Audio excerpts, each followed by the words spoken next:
Noches, como cada miércoles le damos la más cordial bienvenida a La Clave, les invitamos a que se quede con nosotros, ya les anunciamos el programa de hoy, como siempre interesante y participativo en el análisis, y como cada semana mi compañero Aurelio Contreras Moreno, buenas noches.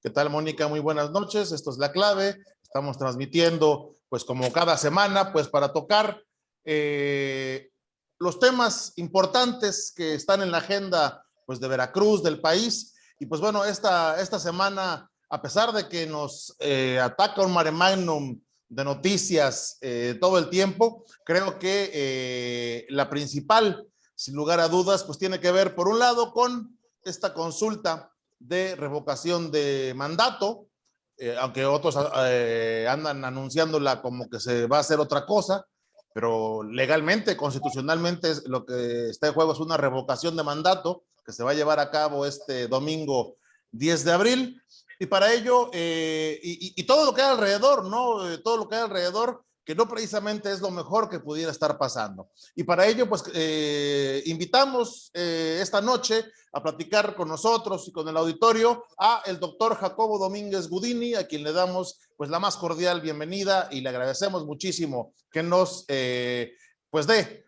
este tiempo para charlar con el auditorio de La Clave. Muchas gracias, Aurelio. Gracias, Mónica, por estar en este prestigiado programa donde han circulado grandes luminarias. Entonces, que me hayan convocado a mí me da muchísimo gusto. Espero que aparte de la revocación de mandato hablemos un poquito del rock de los 90. Ahí veremos, ahí veremos. Todo puede ser. Pues bienvenido, doctor. Y bueno, yo quiero dar una breve semblanza. Doctor sobresaliente por la Universidad de Almería, España, maestro y candidato a doctor en Administración Pública por la Universidad Anáhuac, México. Él es doctor honoris causa en Derecho y Cultura por la Universidad de Oaxaca, profesor de la División de Posgrados de la Universidad Nacional Autónoma de México, profesor de Filosofía del Derecho y Derecho Internacional Público en la Universidad Veracruzana, México. El doctor Domínguez Gudini ha sido profesor en una veintena de universidades de Latinoamérica y España, diplomático, funcionario internacional y consultor para diversos organismos internacionales, también investigador del CONACYT, pero también, doctor, para el tema que nos ocupa, y esto a lo mejor usted nos puede platicar brevemente, ha participado como observador en temas electorales importantes a nivel internacional. Es correcto, en la Organización de Estados Americanos hemos tenido experiencia en el tema electoral en varios países. Me tocó coordinar algunos trabajos electorales sobre la reforma político-electoral en Honduras, y bueno, tuve el gusto de ser consejero electoral en el estado de Veracruz. Es entonces un poco el contexto de que estos temas siempre nos han llamado la atención, y de lo electoral uno no se puede jubilar. Por más que hagamos el esfuerzo, siempre nos acercan. Claro, y pues siempre hay elecciones, ¿no? Todo el tiempo, pues es lo que le da sentido a la democracia, ¿no? Que se pueda elegir, que se pueda tomar decisiones respecto, pues, de la gobernanza misma de un país, de un estado, de un municipio, ¿no?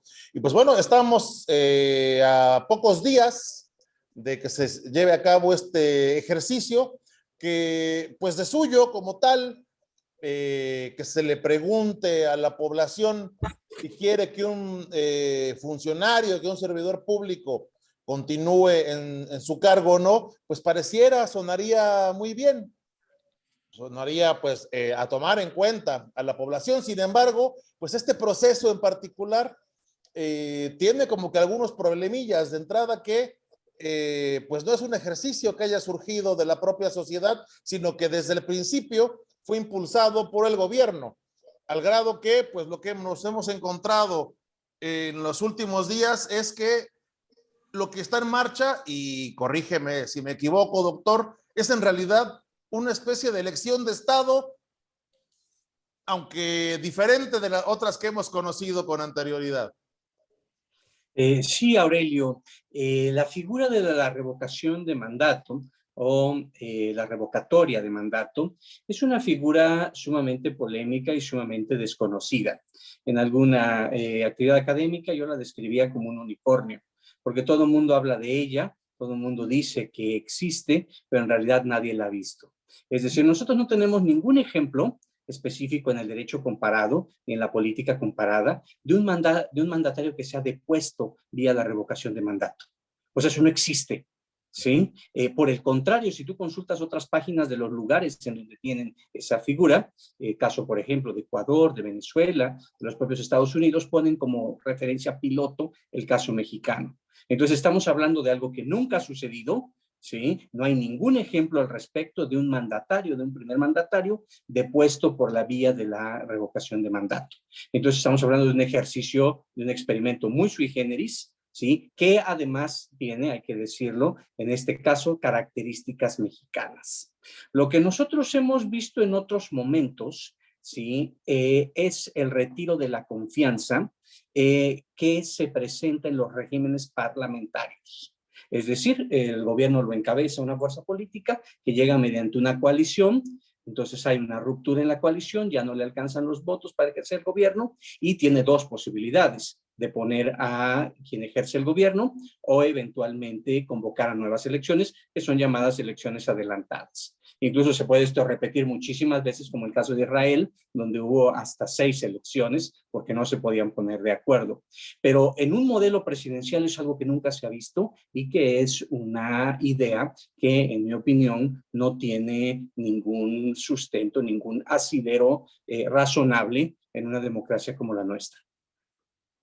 Sí, entonces viene al caso, doctor, lo que dijo recientemente, por cierto, en Jalapa, el ingeniero Cuauhtémoc Cárdenas, ya yéndonos directo a todo lo que viene pues a impactar con este ejercicio, sobre todo en los últimos días, cuando vemos toda una movilización, que eso más adelante lo iremos desglosando, pero el ingeniero Cárdenas, que para mi gusto, y lo digo de manera personal, es muy claro en sus mensajes, sobre todo cuando le preguntan de política, ¿verdad? Y las palabras del ingeniero Cárdenas en Jalapa fueron: la revocación es inútil e injustificada. Su opinión. Correcto. Bueno, yo creo que la revocación como concepto es inútil e injustificada. Es inútil porque no va a resolver ningún problema. En el planteamiento legal del ordenamiento mexicano se habla de que la revocación va a resolver una crisis de confianza. Nosotros no tenemos una crisis de confianza, tenemos un presidente con un alto porcentaje de aceptación. Entonces no hay una crisis de confianza, por lo tanto no se dan los elementos para que hablemos de una revocación en ese sentido. Y al mismo tiempo a mí me parece que como figura la revocación de mandato crea más problemas de los que soluciona, ¿sí? ¿Qué haríamos nosotros, por ejemplo, si se revoca un presidente?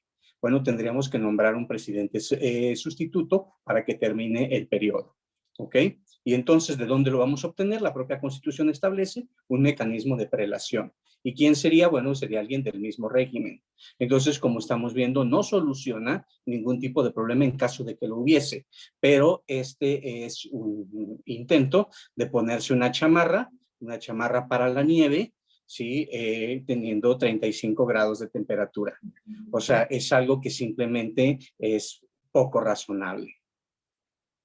En ese sentido, pues bueno,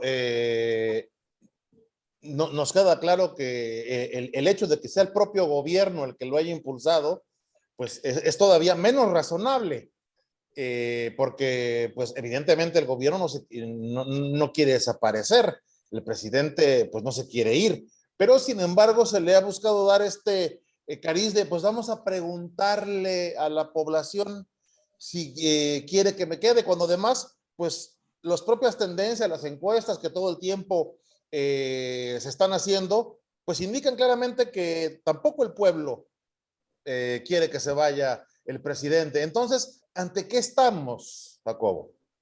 Estamos ante un gran circo, Aurelio. Es decir, estamos ante un proceso legal que en realidad tiene un trasfondo político. A mí me parece que la revocación de mandato, como ya lo expliqué o intenté explicarlo, en ningún país ha procedido para deponer un mandatario. En los casos donde se ha depuesto mandatarios, como por ejemplo en el caso peruano o en el caso ecuatoriano, se trata de otra figura, la vacancia, y la vacancia se da como parte de un proceso legislativo, es decir, que la figura que representa el Poder Ejecutivo no tiene condiciones para poderlo desarrollar y entonces lo vacan, que es el término que usan los sudamericanos, y ponen en este caso, de acuerdo al orden constitucional, a otra persona. En un régimen parlamentario también se puede dar cuando no hay el número de votos para que sea el gobierno, pero en el régimen presidencial como el nuestro simplemente no tiene ninguna razón de ser y forma parte de la construcción de un modelo histriónico para el tema de del primer mandatario. Sin embargo, yo sí quiero llamar tu atención porque en política me da la impresión, ustedes son muy analistas de estos temas, no hay nada gratis, ¿no? No hay nada casual.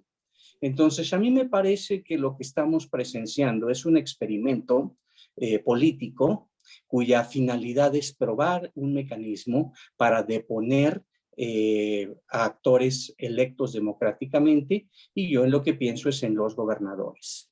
Es decir, imaginemos de repente, ¿sí?, que se gana por menos de 1 punto, de 3 puntos porcentuales, el partido en el gobierno gana por ese margen, y al siguiente año se va a la revocación de mandato, junta las firmas, le alcanza porque el porcentaje es viable. Entonces, con que solo obtenga, ¿sí?, el 50 más 1 del 40% del padrón, tendría condiciones para deponer un gobernador legítimamente electo.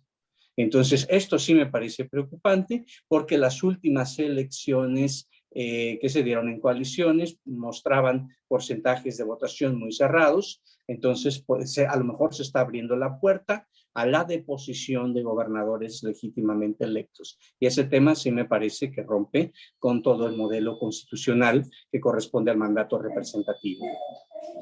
Bueno, y también podría ser, doctor, que es un experimento camino al 2024, porque estamos viendo una movilización, grosera, un derroche impresionante de recursos, sobre todo los gobernadores morenistas, obviamente, este despliegue de promoción ilegal de todos los que buscan hacer crecer la figura del presidente, que no sabemos por qué, ¿verdad?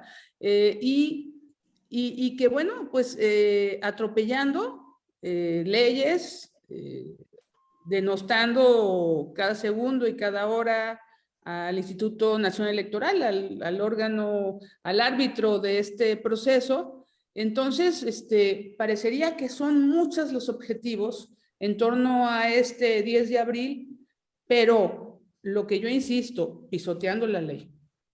Sí, bueno, estamos regresando, Mónica, Aurelio, a un modelo en el cual no hay contrapesos en materia electoral. Y eso es muy preocupante, porque estamos regresando a los años 80 o 70, previo al ejercicio constitutivo de un órgano ciudadano para administrar las elecciones. Es impresionante el efecto dominó que tiene la desobediencia electoral. Todas las desobediencias, en realidad, pero la desobediencia electoral más aún. Ustedes vean cómo el que el primer mandatario soslaye la veda electoral generó una reacción exactamente similar en los gobernadores y exactamente similar en los alcaldes, y ustedes se pueden entrar a las páginas de las instituciones y hagan de cuenta que no está sucediendo nada. O sea, ellos tienen modelos de comunicación sin ninguna restricción. Entonces, estamos encaminándonos a un planteamiento en donde hay un desprecio por la institucionalidad electoral. Incluso se habla de su desaparición, de su extinción. Entonces, yo creo que hay ahorita un proceso involutivo en ese tema. Yo quiero insistir en esto que acabas de mencionar, que me parece muy grave, muy grave, como, pues, para decirlo de manera simple y llana, les ha valido un cacahuate la ley.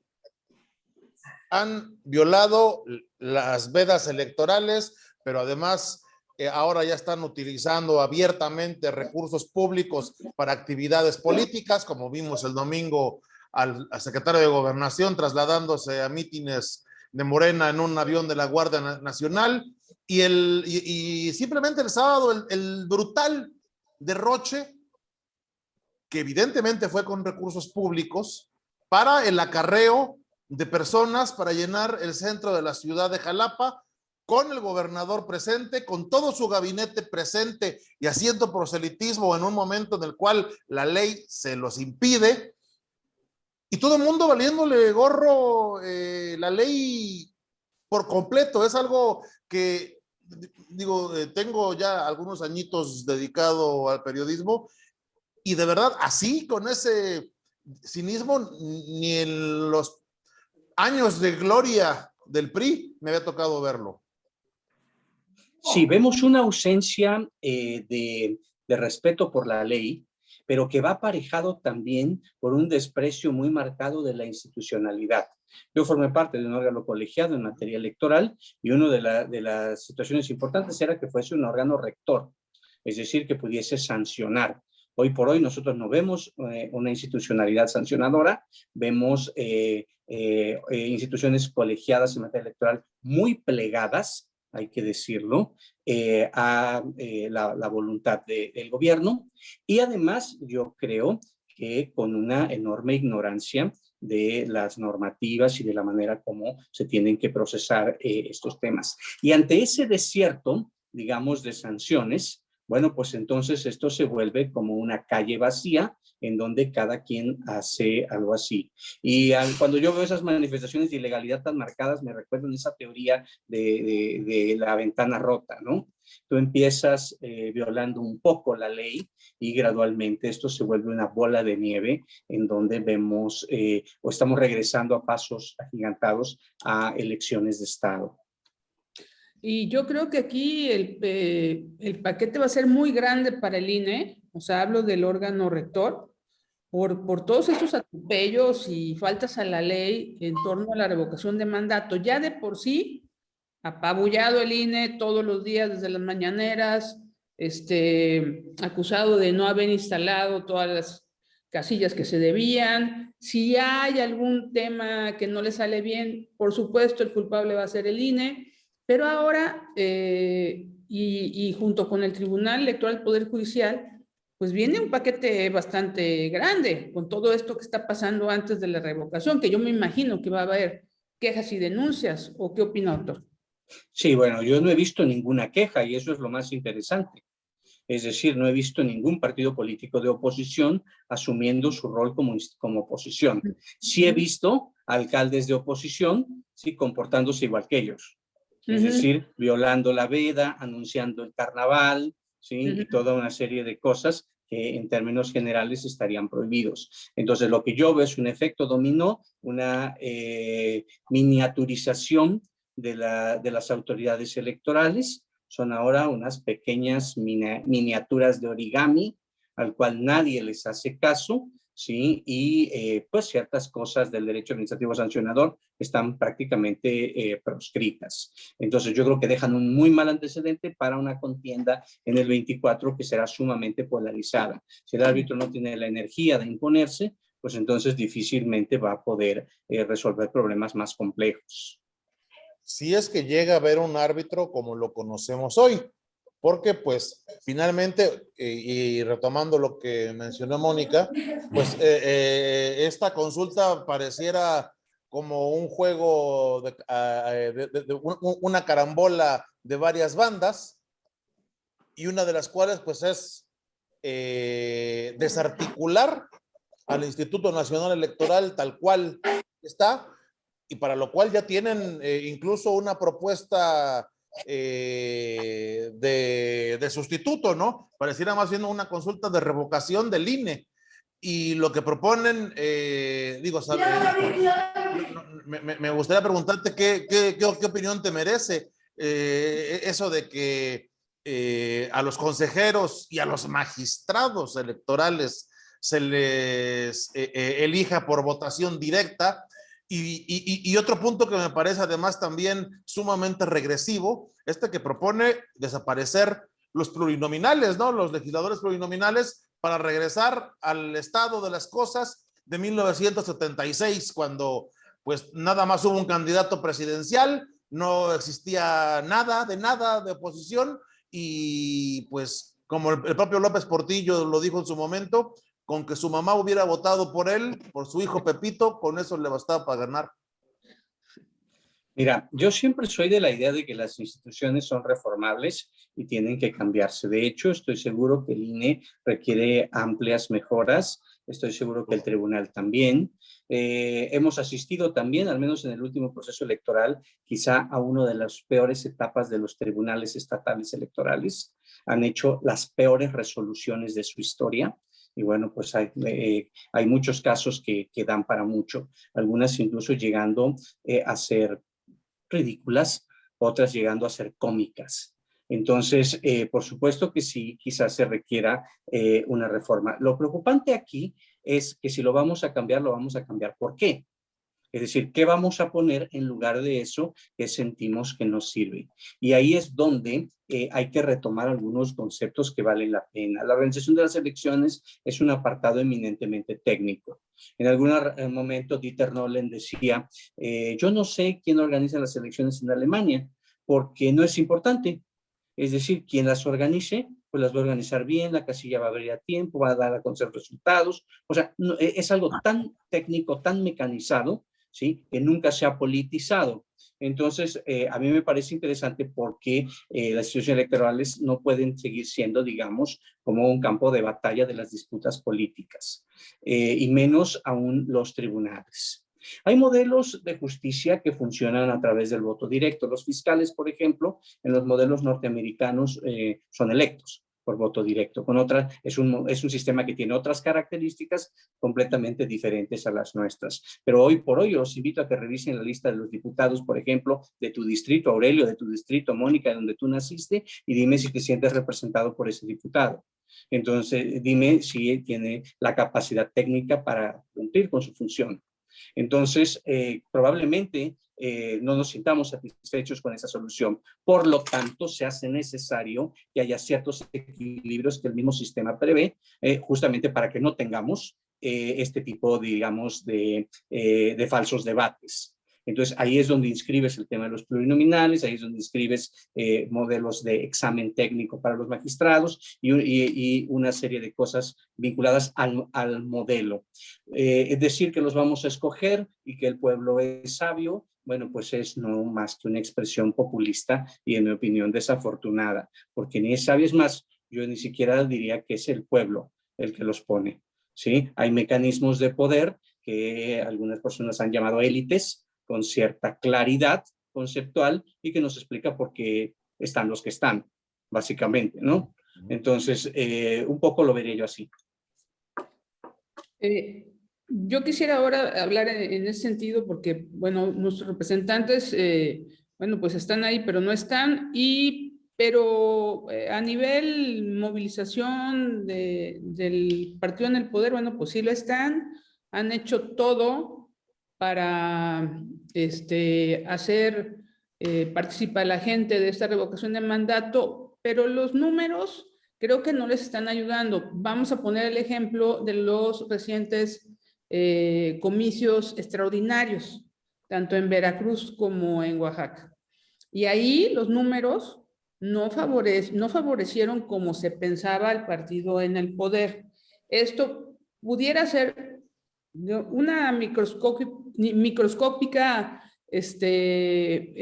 fotografía, a lo mejor, de lo que la gente sí va a ser de manera natural, no los empleados que están obligados a ir a votar y que tienen que mandar la foto y que ya entregaron la credencial del lector porque se las exigieron a reserva de correrlos.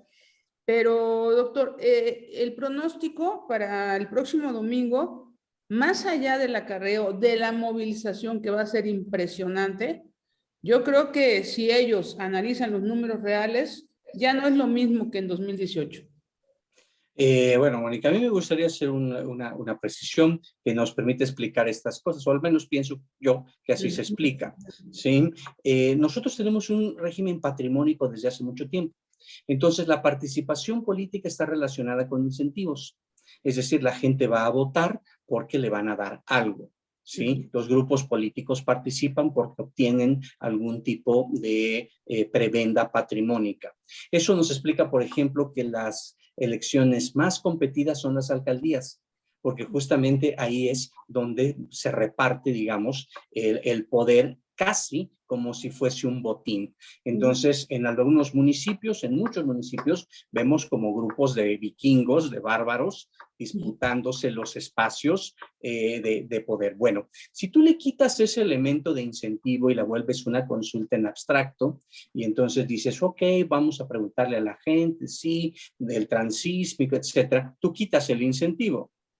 Entonces tu respuesta inmediata va a ser que no vas a tener los altos índices de participación, ¿ok? De entrada.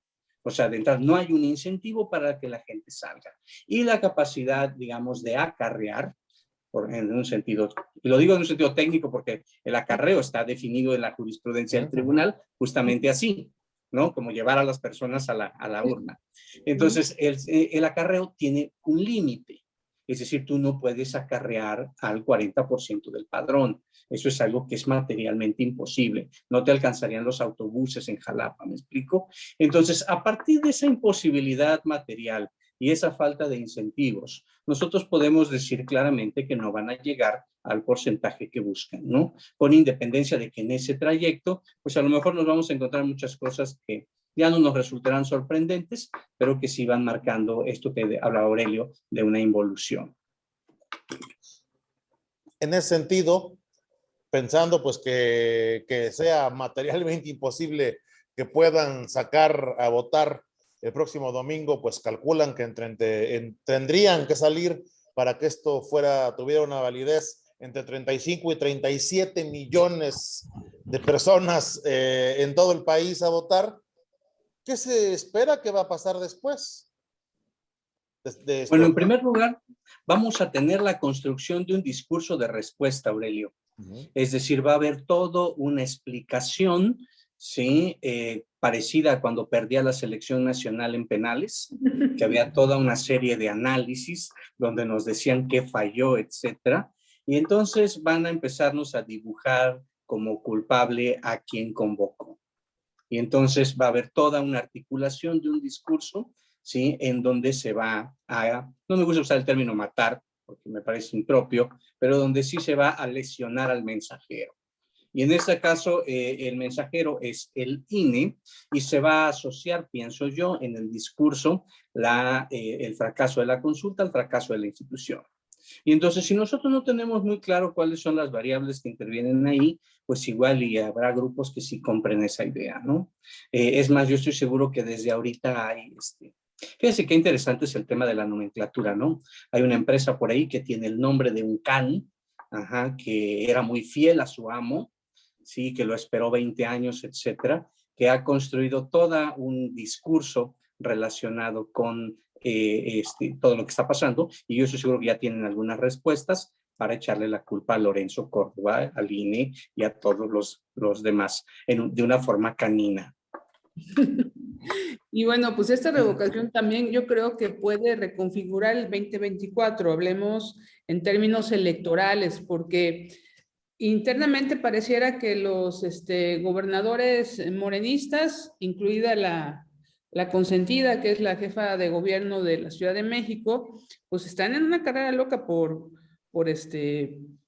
conseguir los votos que se requieren, por agradar al jefe, al líder, al sensei, y así ganar sus espacios camino al 2024, incluidas las gubernaturas que se van a jugar. Estoy hablando de la de Veracruz. Bueno, ya vimos quién estuvo el sábado pasado acá, la propia titular de energía, pero en ese análisis pienso yo, pero no sé si lo comparten, pudiera reconfigurarse en el tema, por ejemplo, sabemos cómo le fue a Claudia Sheinbaum en la pasada elección, ¿no? Que perdió muchísimos espacios, echando culpas a todos, pero en esta, los estados morenistas, incluida la Ciudad de México, pues se están apostando el todo por el todo. Bueno, el tema es interesante, porque a mí me parece que hay dos canchas donde se juega eso. Una es una cancha que el gobernador de Veracruz maneja muy bien, que el secretario de Gobernación domina muy bien, que conoce centímetro a centímetro y que es la mente del presidente. Es decir, el gran elector, ¿sí?, será el presidente, y ellos han confiado su estrategia a tener la venia de ese elector a complacerlo en lo que él solicite y a sentir que el elector se identifique con lo que ellos están haciendo. Entonces, la ruta que tiene el secretario de Gobernación es justamente eso, y le garantiza al presidente lealtad, le garantiza al presidente continuidad, y bueno, eso en mi opinión lo enmarca dentro de la posible dinámica de la sucesión. Por otro lado, tiene que ver, la otra cancha es la cancha de los hechos, de la política pragmática. En la política pragmática, lo que nosotros vimos el fin de semana pasado es la presentación de un menú, Mónica. Ahí nos enseñaron el menú de lo que con ese grupo, con lo que ese grupo quiere jugar el 24. Y ahí nos lo pusieron, ¿ok? Y entonces quiere decir que ese grupo apuesta por la continuidad, ¿sí? Apuesta porque los mismos actores, porque las mismas influencias, porque los mismos poderes, porque los mismos comportamientos se queden 6 años más. Por eso se ponen a la disposición de la figura emblemática que bajó, ¿sí? Para arroparla, para pasarle su capital político. La pregunta es si eso le va a alcanzar para ganar la elección del 24. Es decir, la gente quiere que las cosas continúen como están. Pero por el otro lado tenemos una oposición desarticulada, una oposición muy pequeña, una oposición muy mediocre, una oposición sin perspectiva, sin capacidad de construir, y bueno, pues también pareciera que podrían ganar por default, ¿no? Entonces, sí, no se construye una opción B. Y hoy por hoy no está construida, ¿no? Yo así lo veo. Ni se vislumbra, de hecho. Y en este escenario, ¿dónde queda la sociedad? Nos reducimos a ser meros espectadores, nos dejamos sobornar con los chayotes gigantescos de los programas sociales, nos ponemos a llorar. ¿Qué nos queda hacer a los ciudadanos en un escenario en el cual pues nos están tomando simplemente como pretexto, como parte de un discurso, pero que en realidad ni nos están tomando en cuenta verdaderamente, porque como dices, esto es un circo en el cual pues no se está preguntando nada en realidad, porque nadie está pidiendo que se vaya el presidente. Entonces es pues un contrasentido, por decirlo de una manera amable. ¿Dónde queda la sociedad? ¿Dónde quedamos los ciudadanos? Fíjate, hay un gran déficit democrático en este país y en este estado mucho más. Entonces, un primer elemento que yo rescataría es que la sociedad pueda jugar, digamos, los instrumentos que ha aprendido a jugar. Y a mí me parece que el voto de castigo es un mecanismo que la gente lo sabe jugar, ¿sí? Es decir, a lo mejor no sabemos qué queremos, pero sí sabemos que no queremos, ¿sí? Y eso, por ejemplo, redujo de manera determinante el gobierno de 2 años que iba a volverse de 8. ¿Sí? ¿Por qué? Porque la gente votó no en favor de la propuesta que obtuvo la mayoría, sino en contra de la continuidad. Entonces, yo creo que el voto de castigo sí se sabe manejar y creo que debe incentivarse sobre eso. Por otro lado, hay que renovar la oferta política. Hay que mandar el mensaje muy claro de que la oferta política es insatisfactoria, ¿sí? Porque lo es. ¿Sí? Porque no hay una oferta política capaz de aglutinar, ¿sí?, todo ese voto de castigo. Entonces, si no se construye una plataforma de aquí al 24 con esas características, pues entonces así por muy poquito, como ustedes quieran, ¿sí?, por lo que yo digo que en México no había gobiernos de mayoría, sino de minoría más numerosa, porque si tú sumas todos los que no querían al gobierno, pues eran más que los que sí lo querían, ¿no? Pues no era una mayoría, sino era una minoría numerosa. Pues si nosotros no rompemos ese concepto de la minoría numerosa, pues entonces vamos a tener otros 6 años del mismo partido que actualmente está en el gobierno. Es decir, también en parte, ¿sí?, tiene que redefinirse el comportamiento de la oposición para que verdaderamente sea una oposición. Y una opción, ¿no? Además. Además. Y por ahí viene, después del 10 de abril, bueno, pues ahí la intentona, bueno, ya avisada de meter ahí la reforma política, meter todas estas situaciones que pueden dar al traste con el INE, con los plurinominales, Viene la reforma energética, que le quieren dar el albazo en plena Semana Santa, y creo que son factores importantes en el país que tienen que ver con la sacudida de, pues como muy rápida que quiere dar el presidente a cuenta de lo que pueda pasar, tanto de la revocación como anticipándose de lo que pueda pasar y ya más cercano al 2024, doctor. Fíjate, Mónica, que yo creo que vemos otro presidente. Este no es el presidente de 2018. Este es un presidente cansado, menos optimista, es un presidente que ya se dio cuenta que las cosas no se resuelven mágicamente, es un presidente que empieza a sufrir, porque yo hablaría de ese término, sufrir, ¿sí? El descenso de su popularidad. Si bien no es un descenso abrupto, sí ya no es el rockstar, ¿sí? Capaz de parar calles para que les solicitaban selfies, etc. Entonces, él empieza a sentir algo que algunos escritores han denominado la soledad de palacio. Y entonces él empieza a ver cómo las cosas no son como él las pensaba. Y entonces varias de estas reformas siguen la lógica del ahora o nunca, ¿no? Entonces, por eso es que las están lanzando de esta manera. Y la reforma eléctrica es un tema muy técnico, muy complejo. Es un tema que no está, digamos, que no genera una opinión pública por sí misma, ¿sí? Lo que va a generar es una opinión publicada a partir de los diferentes intereses que hay ahí. Por ejemplo, no se sabe a ciencia cierta, porque no hay ningún estudio que nos hable del impacto en las tarifas, que es una parte que a lo mejor sí se podría sentir, pero también el impacto a corto plazo no corresponde con el impacto a largo plazo, ¿sí? Entonces, como digo, es una discusión como etérea, y entonces todavía no, lo que vamos a ver aquí es intentos de construir mayoría parlamentaria. Hace unos días el PRI les mandó a decir que con ellos no cuenten, lo cual abre un enorme boquete en los números que traía la Junta de Coordinación Política de la Cámara Federal, ¿sí? Ese mismo fenómeno se replica en la Cámara de Senadores. Entonces tenemos como el intento ahora del presidente de articular esa construcción de mayorías, que ya no es una construcción, digamos, que sale solita, sino que ahora le tienen que meter operación. Y entonces el presidente empieza a descubrir que no tiene operadores. Empieza a descubrir que en 4 años no hizo política. ¿Sí? Empieza a descubrir que la política no se hace desde la polarización, porque no hay consenso. Es decir, tenemos un presidente que se empieza a dar cuenta que las cosas no son como eran en el 2018. Yo así lo veo. No tiene operadoras, pero sí tiene golpeadores.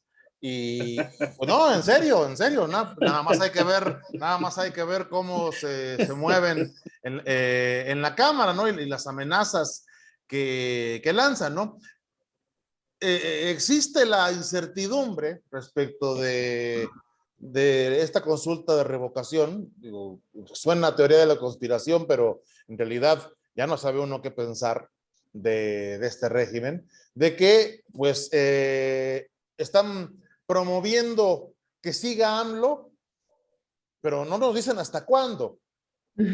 O dicho de otra manera, que fuera esta una especie de intentona o de ensayo o de pretexto para buscar posteriormente, pues todavía quedan poco más de 2 años, una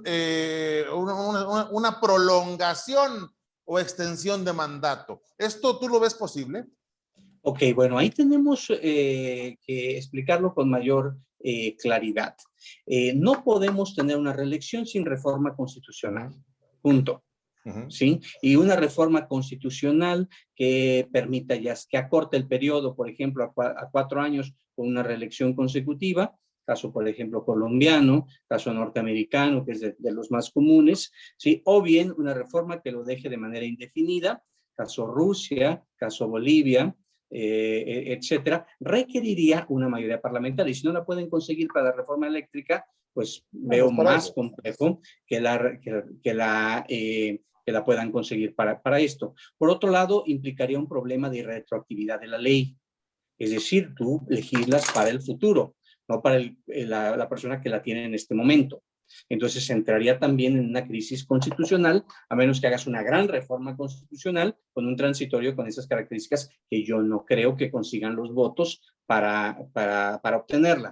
Entonces yo sí lo veo, la continuación del mandato del presidente lo veo lejano, pero también un poco pensando escenarios, yo creo que en algún momento el presidente va a intentar migrar a un modelo semiparlamentario, como ya lo propuso en su momento Beltrones, como ya lo propusieron algunos, digamos, artífices del poder, y a lo mejor él podría migrar al poder legislativo para desde ahí seguir dando órdenes. Yo no veo un presidente que le disguste dar órdenes, sino por el contrario, lo veo muy aclimatado, muy contento haciéndolo. Entonces sí creo que el presidente López Obrador va a continuar ejerciendo algún tipo de función de poder. No lo veo retirado. Por supuesto. Y bueno, el pronóstico, una pregunta rápida y corta, el pronóstico para el INE, sabemos que Lorenzo Córdoba tiene un periodo que va a terminar, pero el pronóstico para en sí el Instituto Nacional Electoral. Mira, a mí el pronóstico es que va a salir muy vapuleado, ¿sí? Y creo que es un incentivo muy nocivo que le digan a las fuerzas políticas quitemos a todos y repartamos nuevamente el pastel. Muchos aceptarían. Entonces sí creo que puede haber una recomposición del INE. No creo que llegue a ser una reforma en la cual cambie la institución, digamos, radicalmente, se transforme, sino que simplemente habrá un nuevo reparto en este concepto patrimonialista. Entonces sí, yo creo que estamos ante el requiem de Lorenzo y a mí me recuerda mucho esa emblemática foto de Luis Carlos Ugalde, donde todavía no acababa de hablar y le levantan la silla. Sí, a ver si la podemos compartir en la pantalla. Es una foto muy emblemática y muy descriptiva justamente de ese proceso que se dio y la finalización de esa etapa del Instituto entonces Federal Electoral. Sí, claro. Aunque bueno, en realidad Lorenzo y Murayama no son aquí lo que está en juego. Ellos como quiera se van el año que entra. O sea, su periodo, aunque no se moviera nada del INE, ellos terminan. Ellos no van a llegar a la elección del 24 de una u otra manera. Sin embargo, esto que planteas, pues lo que nos habla sería tomar el INE como botín y que además, pues aquí ya sabemos quién tiene la posibilidad de agarrar todas las canicas en este momento, ¿no? Simplemente por esas mayorías que sí puede construir. Pues lo han hecho. De hecho, la composición del INE es una de las constituciones que tiene un sentido más patrimónico, ¿sí? Incluso en algunos momentos se hablaba de que hay consejeros que reciben órdenes de los partidos, ¿no? Entonces, yo en una ocasión me tocó compartir en el extranjero con un líder del Senado que decía, hay consejeros que con solo verme saben lo que tienen que hacer. Entonces, eso me parecía lo menos cercano a lo que tiene que ser esas discusiones. Sin embargo, yo creo que el sentido patrimonialista, el reparto del botín de las instituciones electorales se va a acentuar después de este mandato revocatorio y ya con vísperas de ponerle nombre y apellido para el 24. Sí, o sea, digamos que viene la radicalización absoluta. Fíjate que sí, Mónica, porque también al interior de los partidos hay grupos. Entonces no es lo mismo que digas el grupo A del partido B, ¿sí? A que digas el grupo B del partido B, ¿sí? Los Osorios, vamos, para ponerles un nombre y apellido, los Alitos, etcétera, como también en Morena tiene sus grupos, los Ebrards y los Adanes, etcétera. Entonces, vamos a ver que también en la búsqueda de esas posiciones, ¿sí? También vamos a ver que no solamente es de partidos, sino de grupos. Es decir, hay una pugna de grupos. Una pugna de grupos que finalmente, pues yo me gusta reiterarlo, no nos toma en cuenta a los ciudadanos. O sea, los ciudadanos seguimos siendo casi que testigos de papel de lo que esas élites deciden por nosotros. Vemos cómo violan la ley flagrantemente y también vemos cómo no pasa nada. Entonces, ¿qué papel tenemos que jugar desde nuestras diferentes trincheras los ciudadanos? Bueno, ejercer la crítica. Estás hablando con un pesimista. Yo creo que el poder tiene una dinámica el cual le hace buscar expandirse por su propia naturaleza. Entonces, un poco en un sentido Foucaultiano, lo que nosotros presentamos es una resistencia, Aurelio, Mónica. Y entonces hay como diferentes espacios de resistencia. Este es un gran espacio de resistencia y bueno, pues yo he intentado en la medida de lo posible utilizarlo de la mejor manera. Sí, que a través de este tipo de discusiones podamos dar una pequeña batalla para que la gente al menos piense las cosas de una manera diferente. Yo creo que eso nos ayudaría en todo. O si no podemos llegar a eso, al menos que no crean todo lo que dicen, y eso también resulta fabuloso en tiempos de tanta mentira. Por lo menos no renunciar a pensar, ¿no? Así es. No, doctor, ¿y qué hay que ir el 10 de abril a votar o no? Fíjate que yo en lo personal no iré porque a mí me parece que es un experimento como ese donde mandas los misiles, estos norcoreanos que mandan el misil ahí al mar para ver cómo explotan. Bueno, ellos están mandando una serie de misiles para ver cómo explotan porque después van a ocupar la revocación para querer deponer gobernadores. Esa es una parte que yo veo muy clara, que yo no comparto y entonces a mí me gustaría que el misil no explote y por lo tanto no voy a ir. Sí, pero al menos que la gente se pregunte si vale la pena ir, es de entrada una enorme ganancia. Claro, ¿no? Y no descartar incluso que pueda ser utilizado para también deponer presidentes, ¿no? Ya me imagino que alguno que siguiera, que no le guste a quien controle una mayoría y le empiece a levantar firmas, ¿no? Finalmente el arma puede disparar para diferentes lados, ¿no? Sí, un poco es eso, nada más que en el caso de una elección presidencial, tú necesitas la estructura del Estado. Entonces, desde la oposición no lo tendrían, no tendrían esa posibilidad de movilizar, ¿no? Pero eso sería otra discusión. En lo que yo sí lo veo claramente es en el tema de los gobernadores. Pues bueno, pues habremos de ver también cómo transcurre la jornada. A ver, digo, finalmente, pues va a ser un termómetro por el cual ellos mismos van a medir su capacidad para movilizar, para acarrear, para pues hacer lo que ya vimos que están empezando a hacer, ¿no? Y pues bueno, sin duda también merecerá hacerle un análisis posterior, ¿no? Claro, y hay que ver en qué acaba este tema, ¿no? Hay que ver en qué acaba, porque también los matrimonios se desgastan, ¿no? Y entonces no es lo mismo ahorita que en el 2018, ni tampoco será lo mismo que en el 24. Dice el ilustre filósofo José José que hasta la belleza cansa. Sí, claro. Y el amor acaba. El amor. Jacobo, te queremos agradecer muchísimo que nos hayas pues, brindado este tiempo, esta noche, para hablar de este tema. Y pues bueno, un tema que pues en este momento resulta de capital importancia, pues por todo lo que implica, todo esto que hemos hablado esta noche, pero también por todo lo que trae jalándose alrededor, ¿no? Este desprecio por la legalidad con tal de satisfacer ambiciones políticas que no creo que auguren nada bueno para el país si seguimos bajo esa dinámica, ¿no? Así es, como dice el mío Cid, vamos a ver muchas cosas todavía. Pues muchísimas gracias, Jacobo, te agradecemos muchísimo y le agradecemos también a nuestro auditorio. Esto fue La Clave. Hasta pronto. A la próxima.